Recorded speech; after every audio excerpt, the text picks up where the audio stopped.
사랑하고 축복합니다. 저도 주 안에서 여러분들을 사랑하고 축복합니다. 오늘도 큰 은혜 받으시기를 바랍니다. 이제 우리 여주동행의 팔복 시리즈 설교 두 번째로 오늘은 세 계명을 지켜 행하는 사랑의 삶, 사랑의 삶에 대해서 말씀을 나눠보도록 하겠습니다. 자, 제가 설교를 하기 전에 여러분에게 질문을 하나 좀 던지고 싶어요. 여러분은 예수님을 믿습니까? 예수님을 정말 믿습니까? 아멘 하시네. 이런 질문을 받으면 어떤 분들은 아니 나를 뭘 보고 목사님이 이런 질문을 하시나 이렇게 생각하는 사람도 있어요. 내가 장로인데, 내가 권사인데, 집사인데 당연히 예수를 믿으니까 여기 지금 와서 예배도 드리고 신앙생활 하는 거 아니야? 이렇게. 여러분, 한국 기독교의 스피리추얼 자이언트, 거목이었던 한경지 목사님의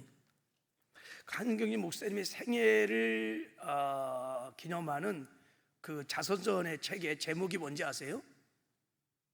목사님들 예수 잘 믿으세요. 이게 제목이야. 목사님들 예수 잘 믿으세요.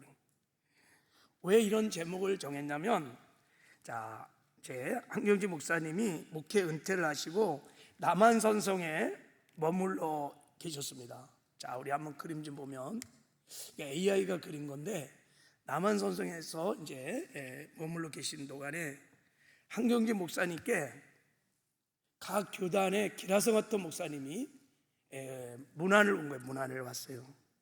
그래서 이 얘기 저 얘기 이제 담소를 나누셨어요. 그러다가 어떤 목사님이 모처럼 이렇게 교계 중직 목사님들이 모였으니까, 목사님 목회에 필요한 좋은 말씀 한 말씀 해주세요 라고 질문을 딱 던졌어요.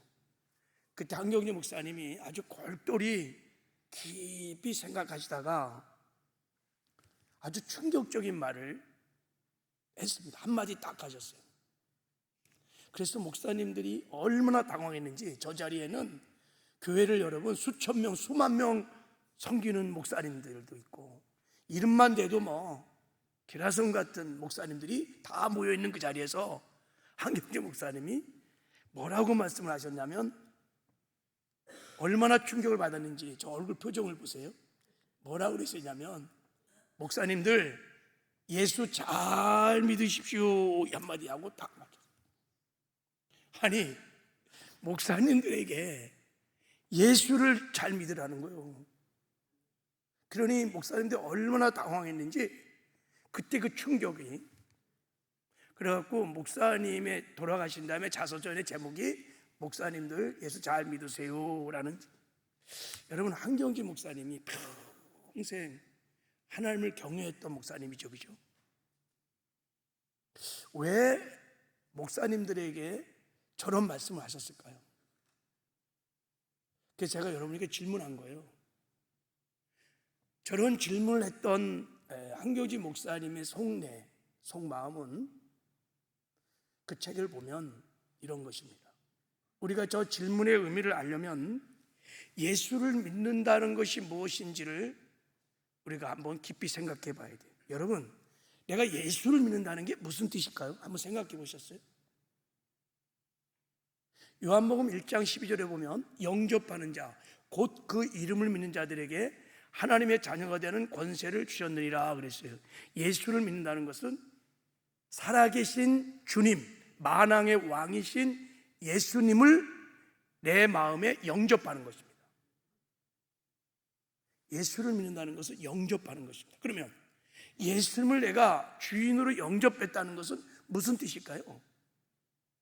그것은 주인이신 예수를 모시고 내가 산다는 거예요.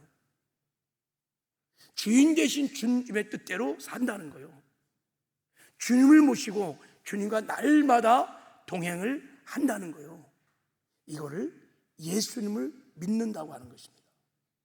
그래서 이 예수님을 영접한다는 이 단어가 헬라어로 람바노라는 단어인데, 이게 생명의 연합을 하다 이런 뜻입니다. 영접하다는 뜻이 헬라 원어의 뜻이.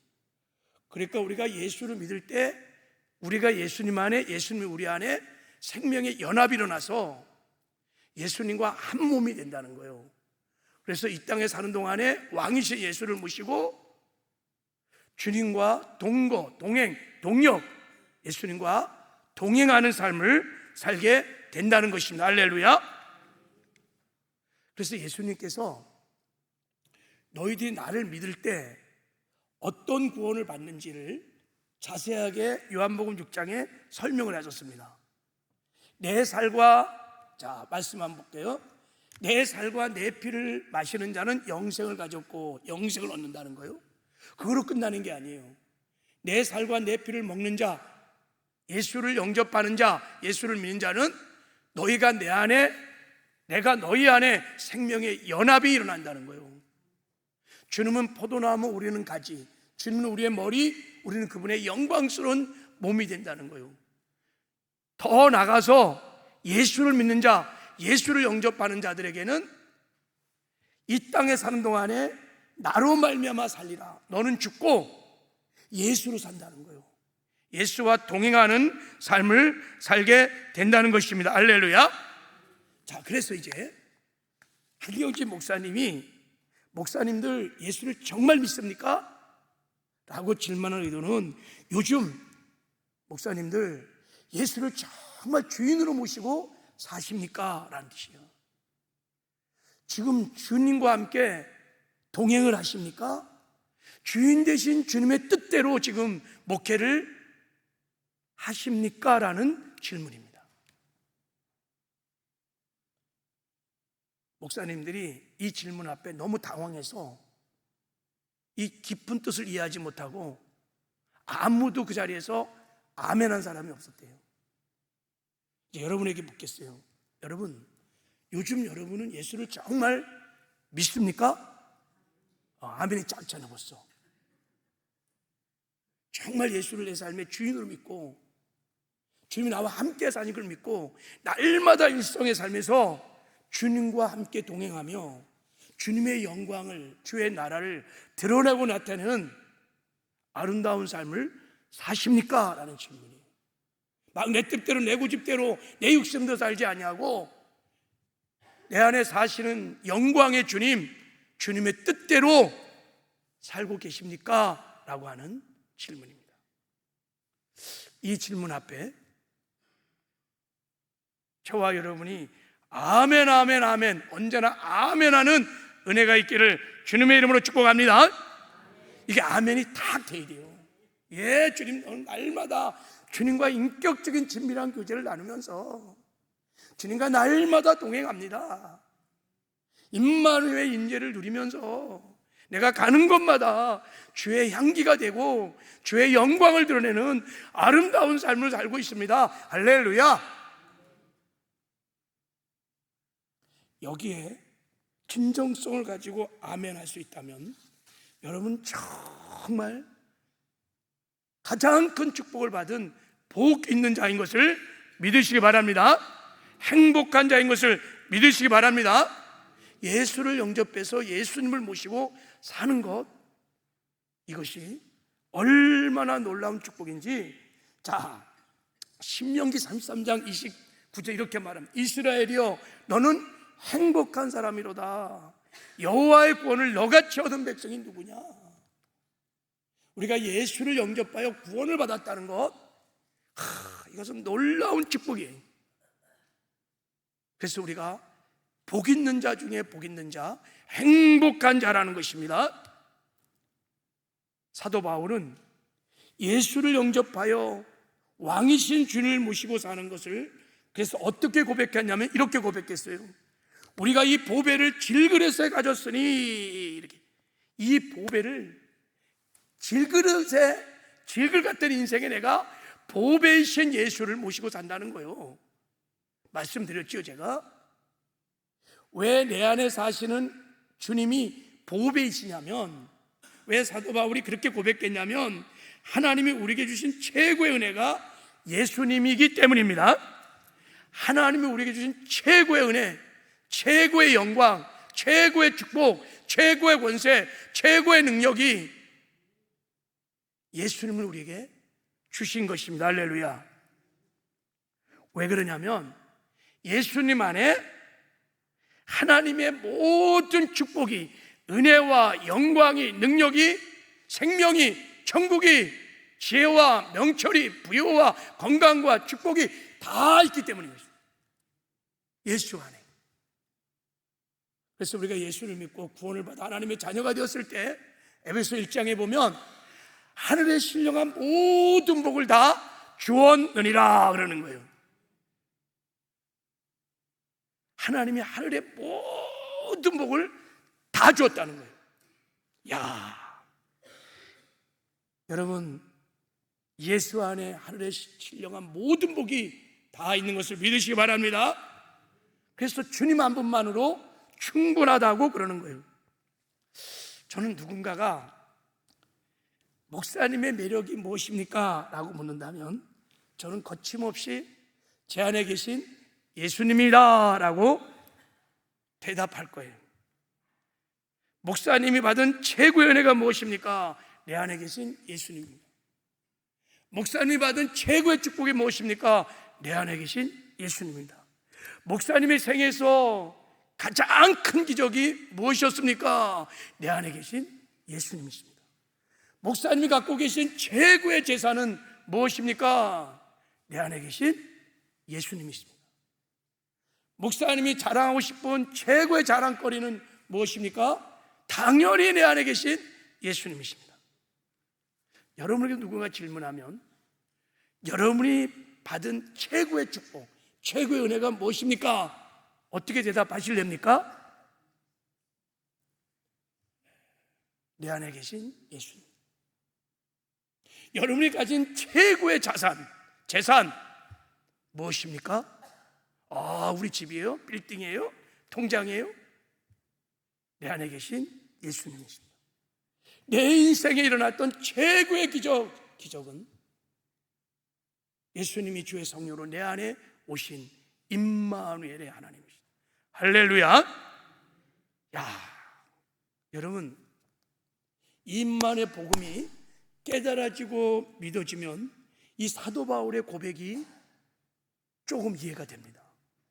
왜 보배이신 예수님을 내가 질그릇 같은 인생에 모시고 산다고 고백을 했는지. 그래서 사도 바울은 이 복음을 깨닫고 이 하나님의 어마어마한 은혜와 축복과 기적을 깨닫고 평생 보배이신 예수님만 알기를 원했습니다. 어느 정도냐면 사도 바울이 이런 고백을 합니다.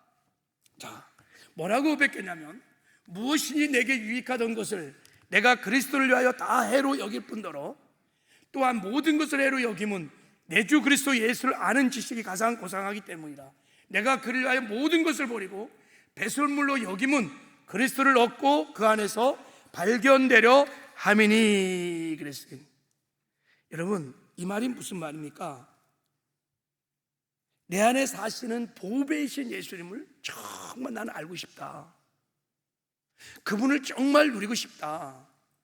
그분의 영광, 그분의 은혜, 그분의 의, 그분의 거룩, 그분의 능력, 그분의 지혜, 그분의 의, 생명을 정말 누리고 싶다. 알고 싶다.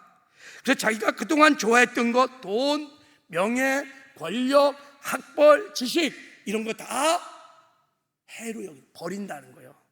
그리고 배설물로 여긴다는 거예요. 이 배설물이 여러분 똥이야, 똥. 아니, 우리가 그렇게 추구하는 돈, 명예, 권력, 성공, 이걸 다 똥처럼 여긴다는 거야. 그러면 이 돈이나 권력이나 명예가 더럽다는 뜻이에요? 그런 뜻이 아니에요.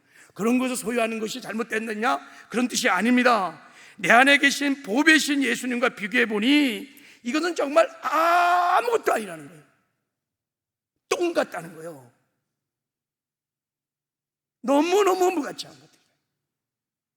보배신 예수님과 이런 것들 비교해 보면 이건 정말 아무것도 아니에요. 마치 새벽에 붉은 태양 앞에서 촛불하고 비교하는 것 같다는 거예요.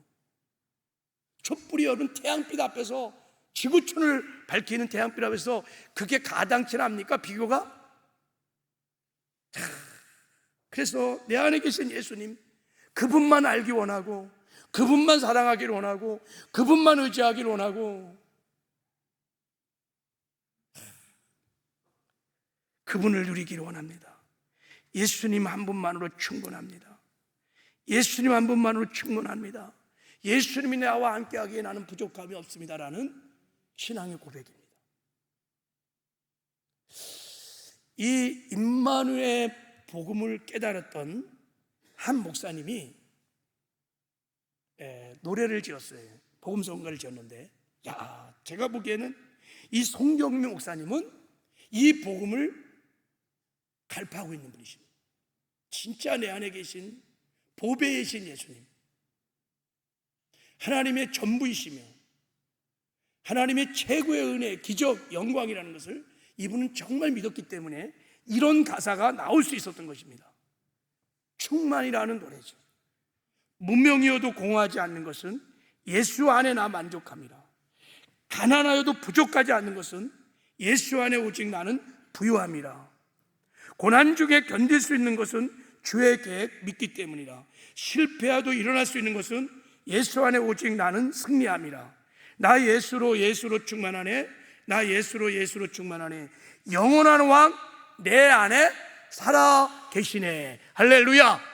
여러분, 이런 가사는 주님, 내 안에 계신 주님과 친밀한 교제 속에 그 친밀함에서 나오는 거지 그냥 못 써요. 영원한 왕 내 안에 살아 계시네. 할렐루야. 그래서 예수로만 충만하기를 하면 무명해도 괜찮다. I don't care. 예수로 충만, 가난해도, 고난이 닥쳐도, 실패해도, 몸이 약해도 아무런 문제가 없다는 것입니다. 왜요? 예수 안에 전부가 다 있으니까 예수 한 분만으로 충분하다는 것입니다. 이 찬양이 높은 산이 거친 들이, 초망이나 궁궐이나 내 주 예수 모신 곳이 그 어디나 하늘나라, 이 가사와 똑같은 가사입니다. 아마 여기서 영감을 받았는지 모르겠어요. 여러분, 예수님이 우리 안에 주의 성로 오셔서 우리와 임만하신다는 이 축복, 이 은혜, 영광이 최고의 은혜요 최고의 축복인 것을 믿으시길 바랍니다. 할렐루야. 근데 하나님이 너무 안타까운 것은 많은 하나님의 자녀들이 이 엄청난 은혜를 받았어. 이미 받았어. 더 이상 이보다 좋은 축복이 없고, 더 이상 이보다 좋은 은혜가 없고, 그런데도 불구하고 나는 늘 은혜를 못 받았다고 하고 없는 것, 다른 것을 구하는 거예요. 아까 말한 대로 붉은 태양빛 앞에서 막 촛불을 구하는 거예요. 맨날 안에 이거 주세요, 저거 주세요, 이거 주세요. 그러니 하나님 보시기에 얼마나 안타깝겠어요. 그죠? 이미 주신 이 놀라운 의 축복을 누리며 살기를 하나님은 원하십니다. 할렐루야. 여러분이 이제 이 세상에 사는 동안에 다른 것 구하지 말고 임마누엘의 주님을 구하시길 바랍니다.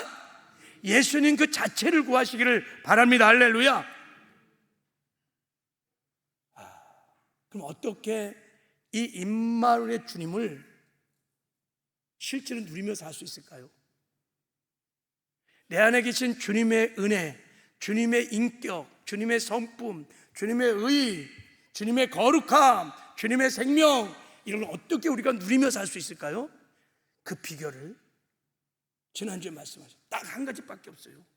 그것은 예수님을 주되심을 인정하고 주님과 날마다 교제를 하면서 주님과 동행하는 것입니다. 할렐루야.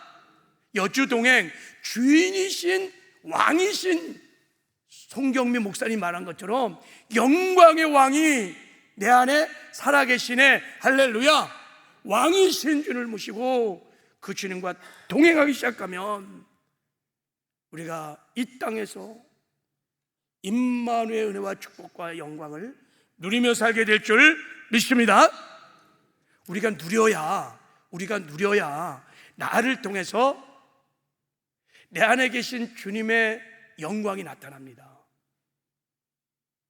주님의 은혜가 나타납니다. 주님의 인격과 성품이 나타납니다. 우리를 통해서 주님의 능력이 나타납니다. 그래서 세상 사람들이 우리를 보고 뭐라 그러냐? 그리스도인이라고 하는 거예요.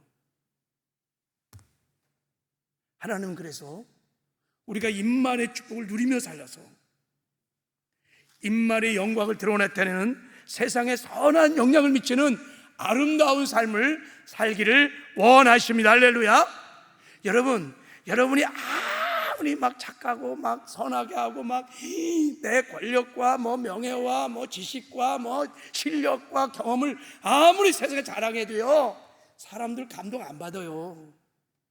오히려 우리가 세상 사람이 더 탁월합니다. 그것을 가지고 여러분 사람을 감동시킬 수 없어요. 내 안에 사시는 주님의 영광이, 주님의 인격이, 주의 사랑이, 능력이 나타날 때 사람들은 감동을 받는 거예요. 그리스도인이라고 우리를 칭찬하는 줄 믿습니다. 할렐루야. 그래서 여러분, 임만의 복음을 깨닫고 주님과 평생 동행했던 사람을 보면요, 그의 삶이 얼마나 아름다운지 모릅니다. 다니엘 저녁 기도에 나온 간증자들 보셨죠? 그들의 간증을 들으면 감동이 있고 저렇게 삶이 아름다울 수 있을까? 그것은 그들이 다 주님과 날마다 동행하는 삶을 살았기 때문입니다. 그래서 그를 통해서 주의 향기가 막 나타나는 거예요. 주의 영광이 막 나타나니까 사람들이 그걸 보는 거예요. 이야, 멋있다, 아름답다. 그가 아름다운 게 아니에요. 질그릇이 뭐가 아름답겠어요? 그 안에 계신 보배이신 예수님이 아름답기 때문에 그의 인생이 그렇게 아름답게 보이는 줄 믿습니다. 여러분, 세상에서 예수 믿는 사람이 가장 아름답습니다. 여러분이 아름다운 것은 여러분 안에 계신 예수님이 가장 아름다우신 분이기 때문입니다. 할렐루야. 그것이 드러나기를 하나님은 원하시는 거예요. 할렐루야. 우리가 임만의 주님과 날마다 동행하는 삶을 살면 놀라운 변화가 일어납니다. 자, 보세요. 주님이 이렇게 말했어요. 나는 포도나무에, 너희는 가지야.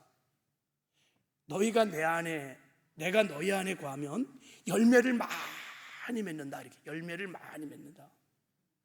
그러나 너희가 나를 떠나서는 아무것도 맺을 수 없다는 거예요. 자, 이게 무슨 말입니까? 나는 포도나무고 너희가 가지인데 너희가 내 안에, 내가 너희 안에 거한다는 게 무슨 말이에요? 주님과 생명의 연합이 일어나서 나는 죽고 예수로 살아 주님과 동행하며, 이런 뜻이야. 너희가 나와 이제부터 동행하면 포도나무 되시는 주님의 열매를 주렁주렁 많이 맺히게 된다는 거예요. 할렐루야. 그래서 농부 되신 하나님이 영광을 일단 받으셔요. 여러분, 하나님은 농부라 그랬어요.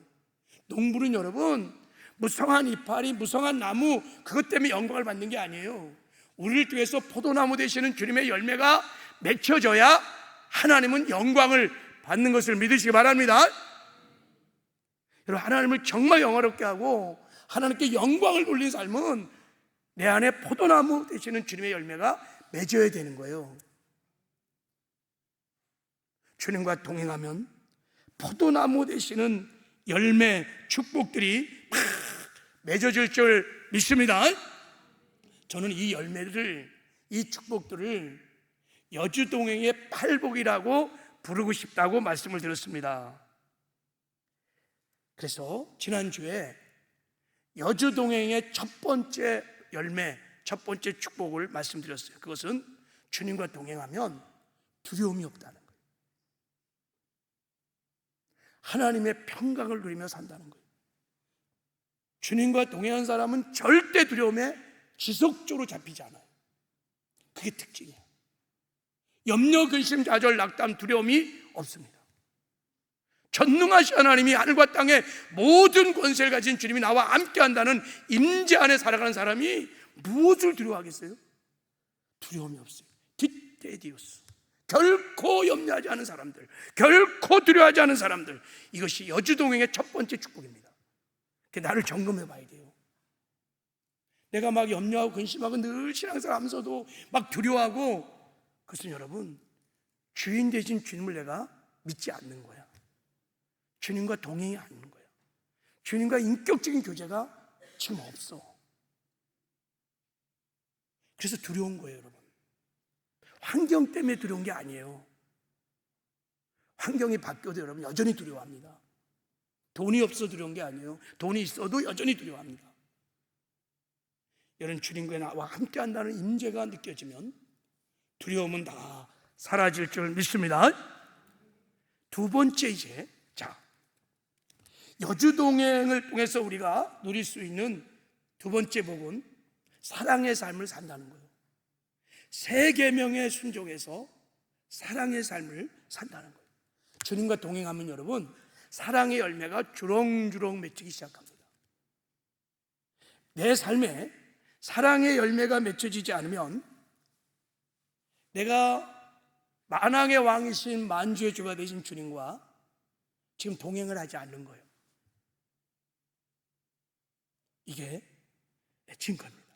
자, 임만의 주님과 동행하는 자에게는 사랑의 열매가 주렁주렁 맺히는데, 왜 열매가 맺히냐면 나는 죽고 예수로 살아서 주님과 동행하면 여러분 이기적인 자아가 죽어요. 이기적인 사랑이 사라져요. 그리고 주님이 주시는 아카페 사랑이 막 부어져서 그 주님의 사랑으로 우리가 사랑을 하기 시작하는 것입니다. 할렐루야. 그래서 원수까지도 사랑하게 갑니다. 내 마음으로 사랑하는 게 아니에요. 내 안에 계신 주님의 마음으로 원수까지도 사랑해. 이웃을 내 몸처럼 사랑할 수 있다는 것입니다. 할렐루야. 그것도 에로스적인 이기적 사랑이 아니라 아카페 사랑을 한다는 것입니다. 자, 그래서 성경은 이렇게 말합니다. 자, 우리 한번 7절을 읽어보겠습니다. 시작. 사랑하는 자들아, 우리가 서로 사랑하자. 사랑은 하나님께 속한 것이니 사랑하는 자마다 하나님께로 나서 하나님을 알고 사랑하지 않은 자는 하나님을 알지 못하나니. 자, 이 말씀을 잘 보세요. 사랑하는 자는 누구든지 하나님께로 나서 하나님께로 났다는 거예요. 다시 말하면 하나님께로 난 자는 누구든지 사랑하는 삶을 산다는 거예요. 여기서 여러분 하나님부터 났다는 것은 거듭난 자, 영생을 가진 자, 나 죽고 예수로 살아서 주님과 동행하는 자를 말하는 것입니다. 그런 사람들은 사랑의 삶을 산다는 거예요. 반대로 말하면 사랑하지 않는 자는 거듭난 그리스도인이 아니라는 것입니다. 거듭났어도 주님과 동행하는 자가 아니라는 것입니다. 그래서 여러분, 우리가 거듭나서 주님과 동행하는 삶을 살면 따르는 표적, 증거, 열매가 사랑입니다. 사랑. 예수를 닮아갑니다. 사랑. 여러분, 초대교회가 여러분 얼마나 핍박 가운데 있었는지 잘 아시죠? 적어도 주 4세기까지 엄청난 핍박을 받아. 로마 시대 통치까지 가난했습니다. 핍박이 있었습니다. 가진 것 없었습니다. 뭐 변변한 것 없었습니다. 근데 이들이 얼마나 뜨겁게 사랑했는지 사도행전 2장을 보면요, 이들이 사도행전 2장을 보면 믿는 사람이 다 함께 있어 모든 물건을 서로 통용하고 재산과 소유를 팔아 각 사람의 필요를 따라 나눠줬어요. 자기 재산을 팔아서 우리 지체들의 필요를 보고 그냥 있는 거 채워준 게 아니라 재산을 팔아갖고 필요를 채워주는 아카페 사랑을 했다는 거예요. 유무상통. 그건 누가 시켜서도 아니에요. 자발적으로 막 이들이 사랑을 막 했다는 거예요. 여러분, 지금 우리가 우리 지체가 정말 이게 돈이 필요해. 그래서 내 재산을 팔아갖고 여러분 그 필요를 채워주는 사랑 해본 적 있어요? 재산을 팔아서, 집을 팔아갖고, 근데 초대교회는 이런 사랑을 했어요. 이런 사랑을. 그래서 초대교회 교부인 터툴리아는 그 당시 사람들에게 전도할 때 무슨 말을 했냐면, 전도할 때 여러분, 예수를 믿는 사람들처럼 서로 사랑하며 사는 사람들을 본 적이 있습니까? 하면서 전도를 했어요. 이 전도에 대해서 세상 사람들이 100% 다 동의한 거예요. 야, 이들의 사랑은 실제였어요. 그러면 어떻게 이 초대교회는 그 핍박 가운데, 가난 가운데, 지질이 못난이 환경, 열악한 환경 가운데 이런 여러분 아카페 사랑을 할 수 있었을까요? 자, 이 말씀을 하기 전에 전후에 보면 이런 말씀이 있습니다. 그들이 사도의 가르침을 받아 서로 교제하며 떡을 떼며 오로지 기도하게 하기를 힘쓰리라. 날마다 마음을 같이 성전에 모이기 힘쓰고 날마다 집에서 떡을 떼며, 이런 말이 나와요. 말씀드렸죠? 집에서 떡을 뗐다는 것은 밥을 먹었다는 뜻이 아니에요. 날마다 모여서 성찬 예배를 드렸다는 뜻입니다. 이들이 날마다 모여 성찬 예배를 드렸어요. 여러분, 성찬 예배가 무엇입니까? 주님의 살과 피를 먹고 마시면서 신앙을 고백하는 거예요. 나는 죽었습니다. 내 안에 주님이 사십니다. 나는 주님의 영광스러운 몸입니다. 나는 죽고 예수로 사는 사람입니다. 우리는 한 가족입니다. 우리는 한 몸입니다. 라는 신앙 고백을 하는 것이 성찬식입니다. 그러니까 날마다 성찬을 하면서 나 죽고 나는 예수로 사는 사람입니다. 나는 새로운 피조물입니다. 신앙을 고백하면서 주님과 동행을 하기 시작합니다. 그러니까 이기적인 마음이 사라지고 주님이 주신 사랑의 마음을 따라 순종하니까 이렇게 아카페 사랑을 하게 된 줄 믿습니다. 그래서 사랑의 열매가 주렁주렁 맺히게 된 것입니다.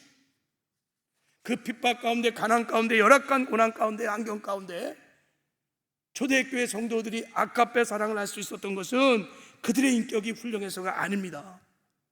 환경이 좋아서가 아닙니다. 여러분, 그들이 내 안에 계시는 임마누엘 하나님을 정말 믿고 그 주님과 날마다 동행함으로 내 고집대로, 내 상한 감정대로, 내 생각도 살지 않고 주님이 주시는 마음을 따라 순종하며 살았기 때문에 그런 놀라운 사랑의 삶을 살게 된 줄 믿습니다.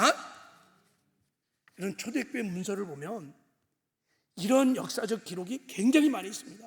막 흑사병이 막 일어났을 때 이들이 막 아카페 사랑을 막 해갖고 그들을 통해서 주님의 영광이 막 나타나서 많은 사람이 죽게 돌아오고 로마가 정복되는 놀라운 은혜가 있었어요. 근데 그들이 그렇게 할 수 있었던 것은 내가 그리스도와 함께 십자가에 못 박혀 죽었나니 그런즉 이제 내가 산 것 아니요 내 안에 그리스도가 산다는 이 신앙의 고백이 실제였기 때문에 그런 사랑의 삶을 살게 된 줄 믿습니다. 할렐루야.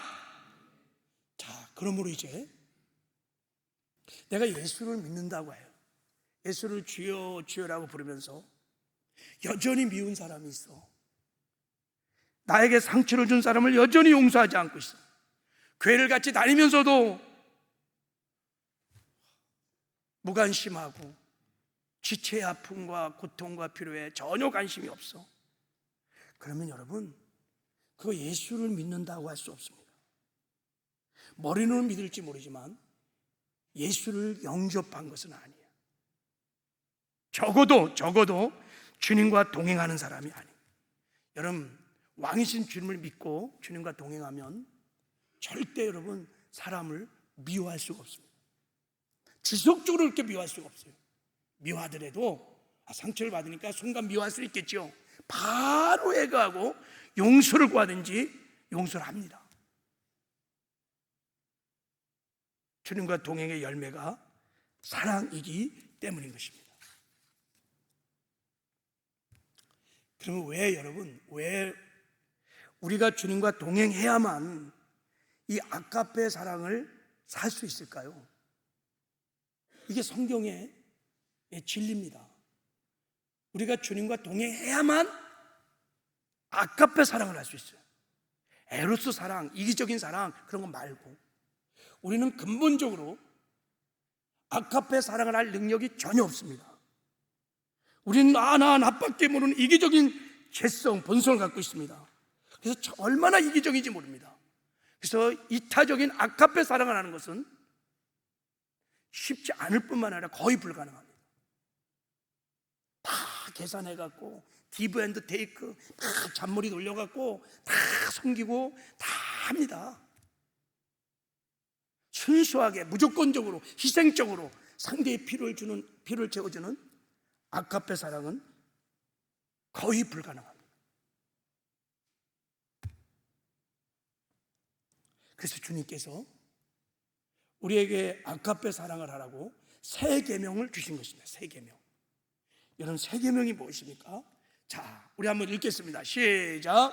새 계명을 너에게 주노니 서로 사랑하라. 내가 너희를 사랑한 것 같이 너희도 서로 사랑하라. 이렇게. 새 계명은 사랑하라는 것입니다. 근데 저 사랑이라는 것이 헬라어로 아가페입니다. 아가페 사랑을 하라는 것입니다. 무조건적으로 희생적으로 상대의 필요를 채워주는 사랑, 아가페 사랑을 하라는 것입니다.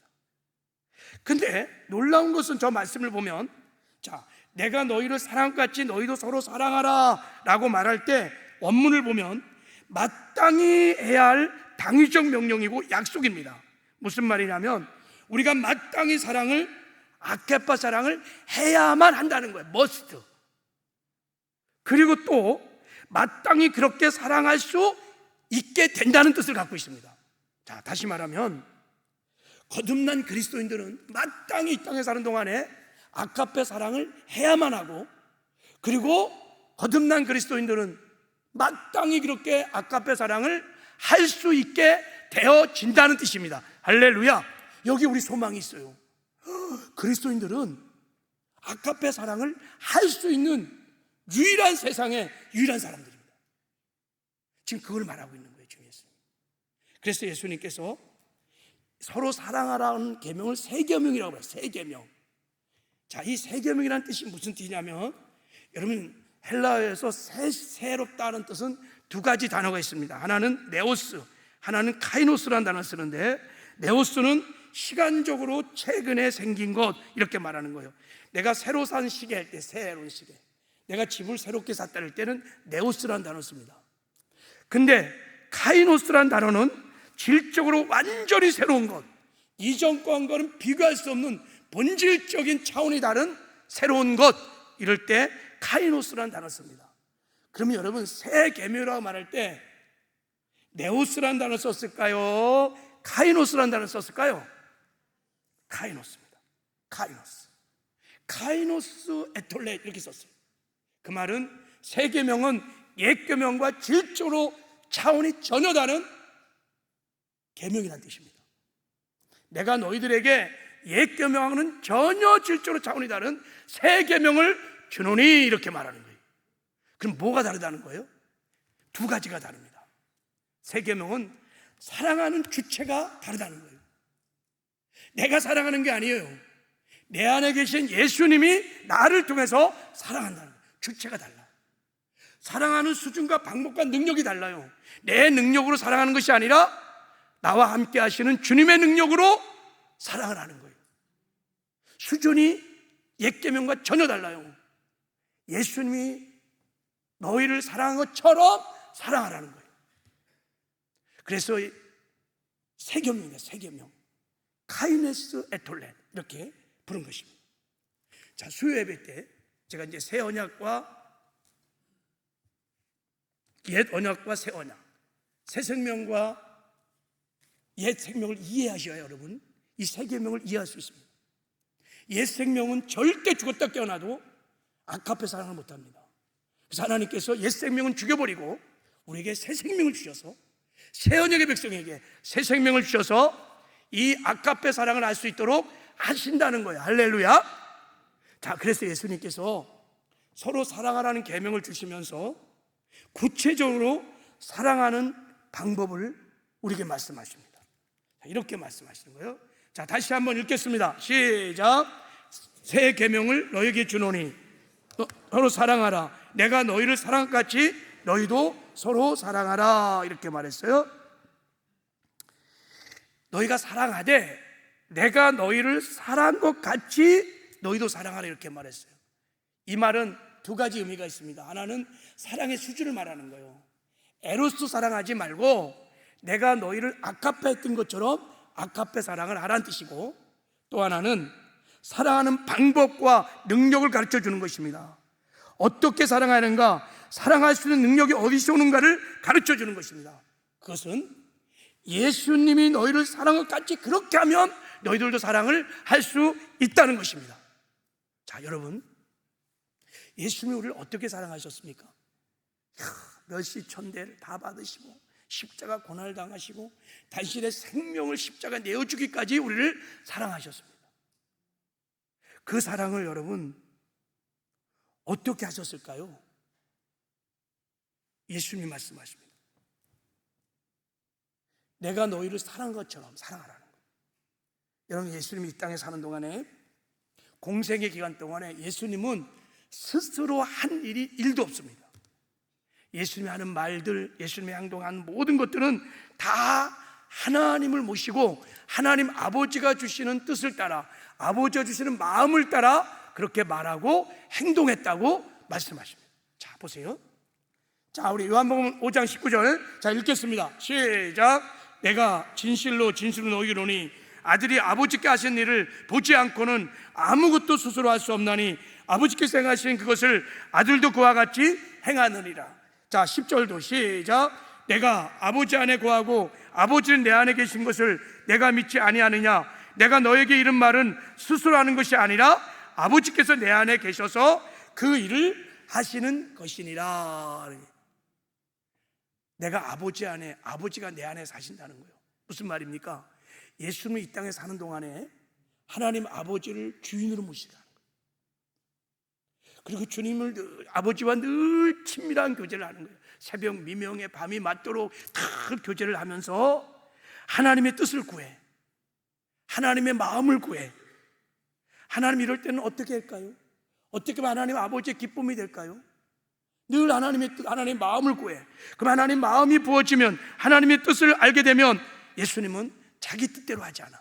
자기 마음대로 살지 않고 하나님 아버지가 주신 마음을 따라 순종함으로 사랑을 하게 되었다는 것입니다. 할렐루야. 하나님이 주신 은혜로, 하나님 주신 마음을 따라서 십자가에 못 박아 죽는 것까지 그렇게 우리를 사랑하셨다는 것입니다. 자, 마찬가지로 우리도 예수님처럼 이제 나는 죽고 예수를 내 마음에 모시고 늘 예수를 바라보면서 예수님께 주님의 마음을 구하는 거예요. 주의 뜻을 구하는 거예요.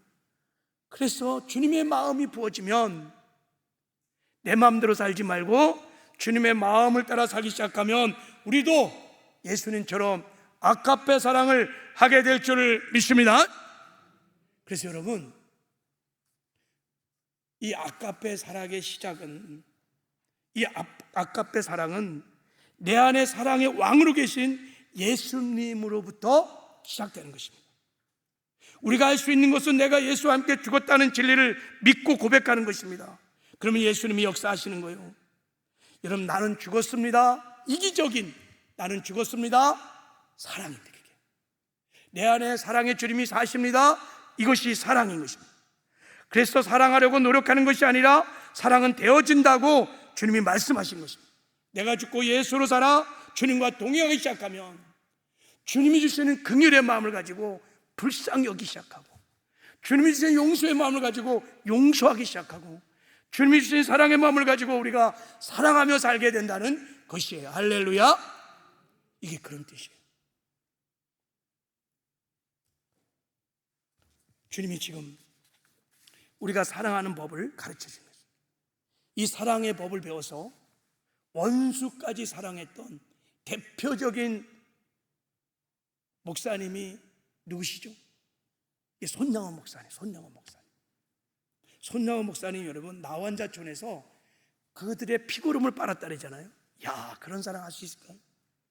자기 두 아들을 찔러 죽인 안재선, 그 원수를요 용서할 뿐만 아니라 그를 집에 데려와 갖고 양자로 삼아서 평생 같이 살았어.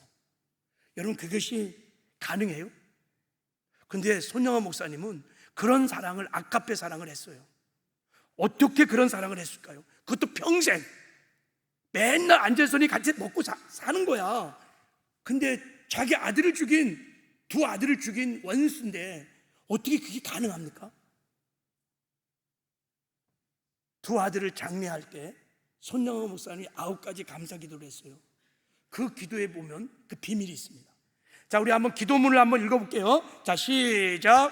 내 아들을 죽인 원수를 회개시켜서 아들 삼고자 하는 사랑의 마음을 주신 주님께 감사합니다. 그러니까 손영환 목사님이 자기 생각으로, 제정신으로 그 원수를 사랑한 게 아니에요. 용서한 게 아니에요. 하나님이, 주님이 주시는 그 긍휼의 마음, 용서의 마음, 사랑의 마음이 막 부어져서 그 사랑의 마음으로 용서하고 사랑했다는 거예요. 그래서 하나님께 감사하다는 거예요. 사랑의 주체가 사실은 손영환 목사님이 아니라 예수님이에요. 그 사랑의 능력이 손영환 목사님부터 나오는 것이 아니라 예수님부터 나오는 거였어요. 그러면 어떻게 손영환 목사님에게 그런 하나님의 마음이 그렇게 물부터 부어졌을까요? 손영환 목사님은 임만의 복을 믿은 거예요. 영광의 왕이 내 마음을 보좌삼고 나와 함께 산다는 걸 정말 믿은 거예요. 그러니까 늘 그 주를 바라보며 주님과 인격적인 교제를 나누면서 늘 주님의 뜻을 구한 거예요. 주님, 저는 못합니다. 그러나 주님은 다 할 수 있습니다. 주의 마음을 주세요. 주의 마음을 주세요. 사랑의 마음을 주세요. 용서의 마음을 주세요. 그때 주님께서 막 부어주시는 거예요. 사랑의 마음, 긍휼의 마음을, 용서의 마음. 그러니까 그 사랑이 막 나를 감고 나니까 그 원수도 용서하고 그걸 양자 삼아갖고 집에서 데리고 평생 사는 거예요.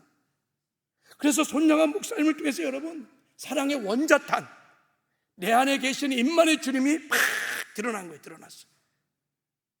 그래서 많은 사람이 오고 가는 모든 세대들이 손영환 목사님의 간증을 들으면서 임만의 주님의 영광을 보는 것입니다. 지금까지도.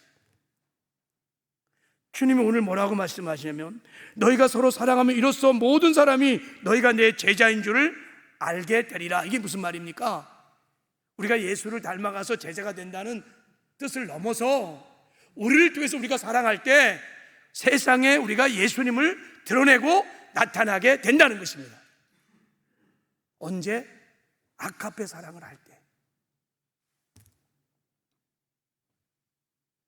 손영환 목사님이 그렇게 삶을 사신 것입니다. 이제 그러면 우리 이제 어떻게 여러분, 자 이제 일상의 삶에서, 일상의 삶에서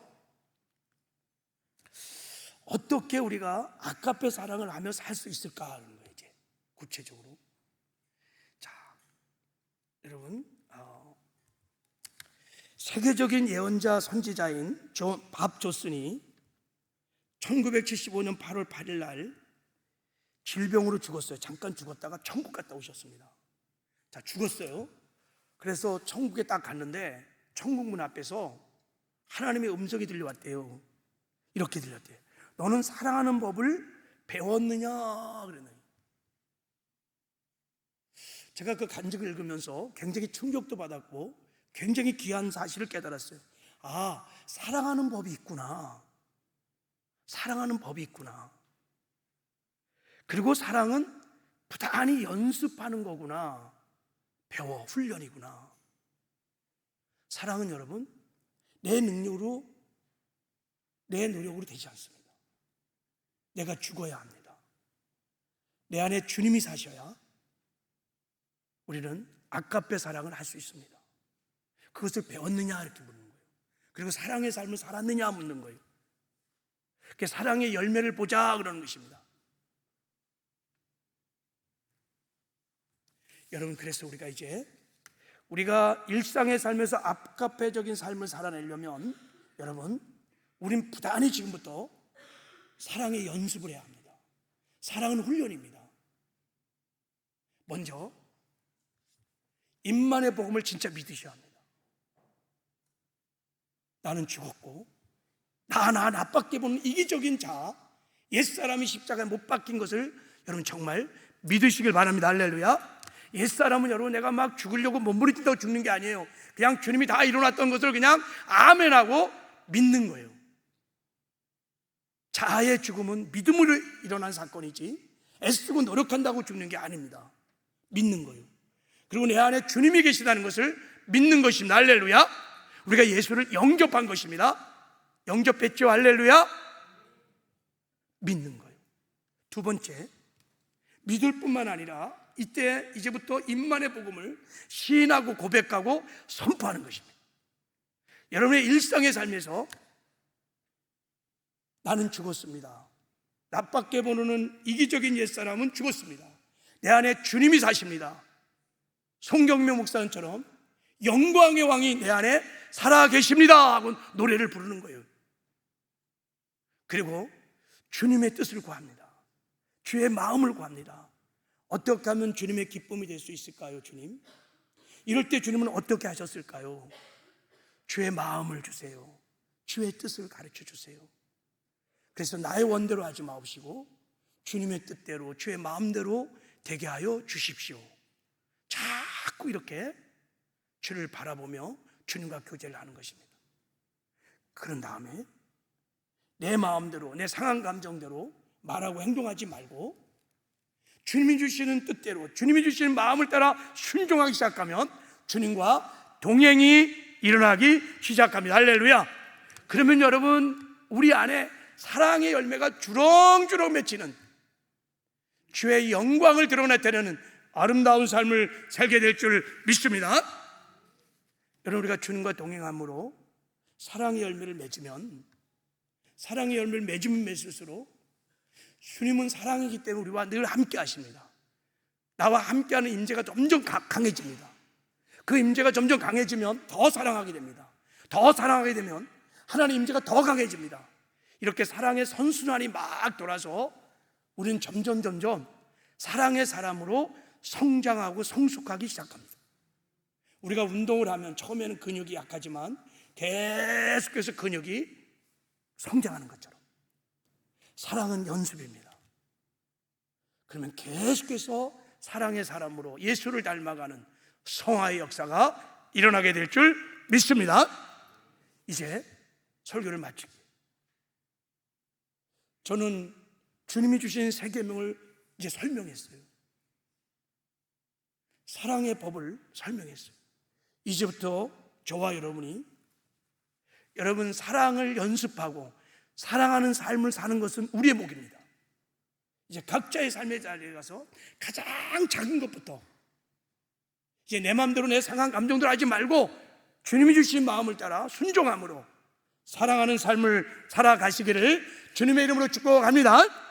그럼 우리도 손영한 목사님처럼 그 사랑의 높은 경지까지 하나님의 사람들로 변화가게 될 줄 믿습니다. 자, 우리 이 시간에 이제 찬양 한 장 부르고 준비하신 예물도 하나님께 드리도록 하겠습니다.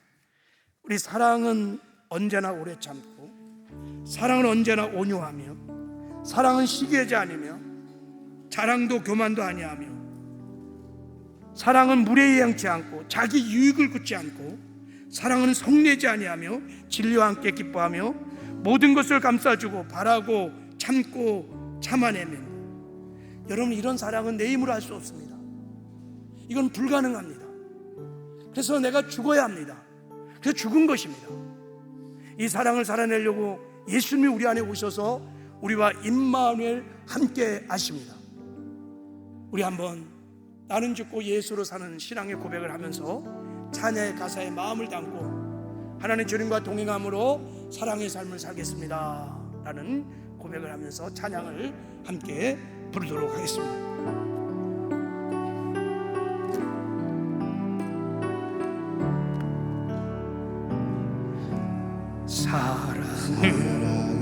사랑은 언제나 오래 참고 사랑은 언제나 온유하며 사랑은 시기하지 않으며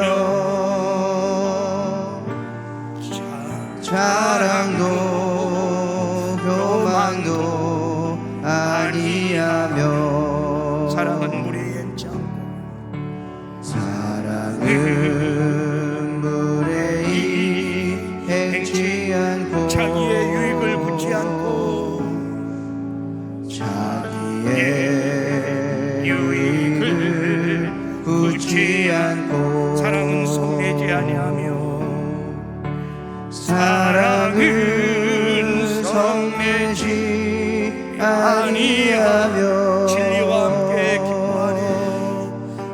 진리와 함께 기뻐하네. 사랑은 모든 것 감싸주고 바라고 믿고 참아내며 사랑은 영원토록 변함없네. 믿음과 소망과 사랑을 이 세상 끝까지 영원하며 믿음과 소망과 사랑 중에 그 중에 제일은 사랑이라. 그 중에 제일은 사랑이라. 여러분, 주님이 지금 말씀하세요. 새 계명을 너에게 주노니 서로 사랑하라. 내가 너희를 사랑한 것 같이 너희도 서로 사랑하라. 이제 이 새 계명에 순종하여 사랑하는 삶을 살고 싶습니다.